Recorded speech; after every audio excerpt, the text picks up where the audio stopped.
In the third round of the Slay Coffee virtual tournament, there was this wonderful game between Subir and Ramkumar. This game was just a treat to watch. It has everything. It has suspense. It has both sides are trying to grab the initiative, and whoever grabs it first wins. It's that kind of position. There was a pawn sacrifice at the beginning that started off everything, and then the play just goes forward with the flow. Let me take you through it. Subir played e4, Ramkumar played c6, Caro-Kann defense, white plays d4, black plays d5. Here we have advanced Caro-Kann, exchange Caro-Kann, and other lines also like knight c3. Subir plays knight c3, Ramkumar plays knight f6, e5, knight d7, knight f3, e6. So opening moves are just normal moves, pretty standard for a Caro-Kann position. These pieces are coming out to their ideal squares. Bishop g5 just makes the queen come to a good square, queen to b6. And then white takes on c5. Bishop takes back. And here comes a very interesting move by Subir. You can see that black is threatening bishop takes pawn. Correct? Instead of just castling is an option, but then black can play queen takes b2. That could be a poisoned pawn. Like white could play queen d2 and then there could be trouble. I don't think black can take b2. So if white castles here, he's fine. Subir decides to muddy the waters, complicate things. Knight a4. You can see what the idea is. Bishop takes pawn, king moves to e2. The queen has no squares to stay connected to the bishop. All these squares are taken. So when the queen moves, you can simply take the bishop. That's the idea, I suppose. But then after bishop takes king e2, Ramkumar correctly plays queen a5. So the knight is attacked. So it becomes basically a pawn up position for Ramkumar. Subir plays pawn c4, defending the knight in the most active way possible. Pawn takes, bishop takes, and now black just retreats the bishop to c5. So black is a pawn up. White king is not that safe. What does white have in return? White has some active pieces. If you look at these five pieces, there are lines which are open. Black king is not yet castled. I mean, white king is not castled anyway. But if you look at white pieces, they are somehow making a good impression. So Subir plays a3, threatening b4.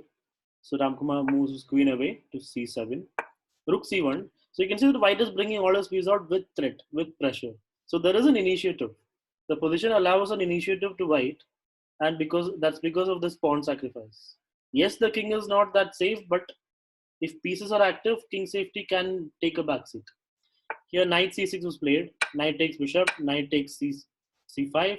Bishop b5. Discovered attack on the knight. So knight has to retreat. Knight goes to d7.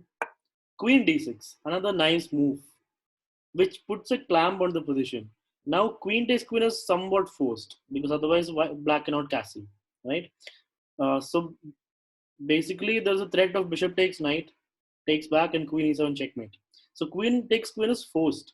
And after queen takes queen, pawn takes back, white has a very nice pass pawn on d6, right in the throat of black position. So in exchange of that pawn on f2, white has got a very active position and a pass pawn. And there is no problem with king safety because queens are exchanged. So king is actually perfectly placed in the center. Now maybe even rook d1 and the position will be great. But right now bishop is attacked. So bishop goes back. g5. Bishop goes to f2. You can still see that black's pieces are just trying to get out. But they cannot get out to their normal squares. Rook c7. White just grabs the opportunity to enter the position with rook c7. Now that rook is threatening all sorts of things. Like rook c1 as a threat. These pieces are just too tied up. Let's see what happens. a6. Black tries to get rid of it. Bishop goes back. And finally, black castles. h4. Nice move. Of course, pawn takes pawn, rook takes pawn would only help white. There will be a target on h6. Rook will be active. It will swing to hc4. So pawn g4. Knight d4. The knight is also entering the party to a good square. Knight e5. Bishop to g3. Knight to c6 is played. So black is somewhat untangling. He wants to play rook d8, attack the d6 pawn. So he's defending the knight also. Now king e3 was played. defending the knight. So it's an endgame. So if knight takes knight, king takes back, the king is actually fine there, right? So that is the idea behind king e3. Now rook d8. So till now, white is still down by a pawn, but his position has that compensation for the pawn. So we're right now on 26th move. White just plays rook f1, threatening bishop takes knight or knight takes knight, and at some point rook f7, or even knight takes knight, or knight takes back, and then rook f7. So that's a threat. So black plays f5 correctly here, just removing the threat of rook f7. Bishop f4, attacking h6. But basically now this pawn is gone. The d6 pawn is gone, but that pawn has kind of done the job because now rook takes d6. There was actually a win here for white. Can you try and spot the win for white? White simply had rook takes knight. If pawn takes if pawn takes, then of course you're taking the knight. Two pieces for the rook is winning. If rook takes back, of course bishop takes knight. So this was actually possible for white. But Subir played knight takes knight, which also looks like it's winning. Knight takes knight. The point is if knight takes back, rook is hanging. If pawn takes back, knight is hanging. But then comes a very nice way to hold on to the position. Ramkumar correctly plays rook takes bishop. I mean, it's basically natural. Rook takes bishop is kind of right in the position. King moves t2. And now knight, pawn takes knight, bishop takes knight. So after the dust is cleared, has the position become okay for black? Black is now up by 2 pawns. But white piece is still looking menacing. This rook is the only piece that is not doing anything right now. And if it gets the d file, then it can do wonders. Black actually makes a small mistake here. He should have tried to control white's initiative. Because rook g7 is a threat. Rook d1 can come. So he cannot give away the d file to white.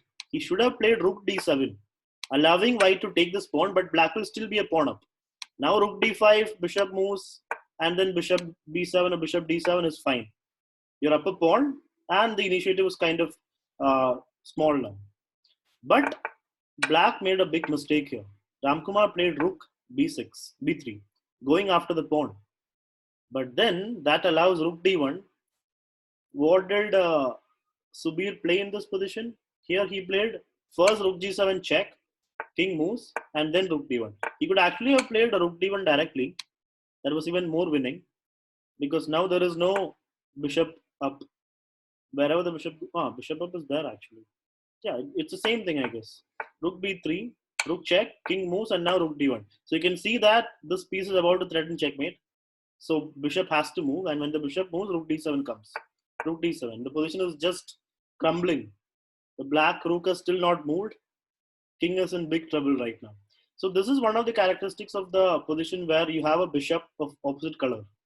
This bishop is basically an extra piece because the black bishop cannot stop any of the threats made by this guy. So it becomes a very good attacking piece. Now the threat is, what is the threat? Let's say we can play rook f7.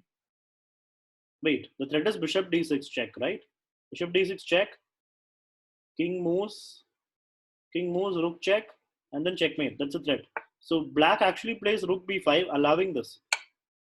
He could have actually played bishop d6 check, king moves, and then rook check. King will move back here. But then rook a checkmate. And if king moves here, then here checkmate. That was actually there. Let's see what Subir did. He did something similar. Rook f7 check, king moves, and now bishop d6. It just lost for black. There was no defense against rook g8. Rook e7 and then rook g8. Black plays rook d5, but it's in vain. Rook check, king moves, and then rook g8. Actually, here he did directly rook f8. That would have been checkmate in one, but he does it the more natural way, which he would have calculated before, and checkmate. So it's a very nice game which started with the pawn sacrifice and then initiative all the way till the end, and it just blows apart for black. The position just crumbles. The white pieces just become so active towards the end, and they even give checkmate to the black king.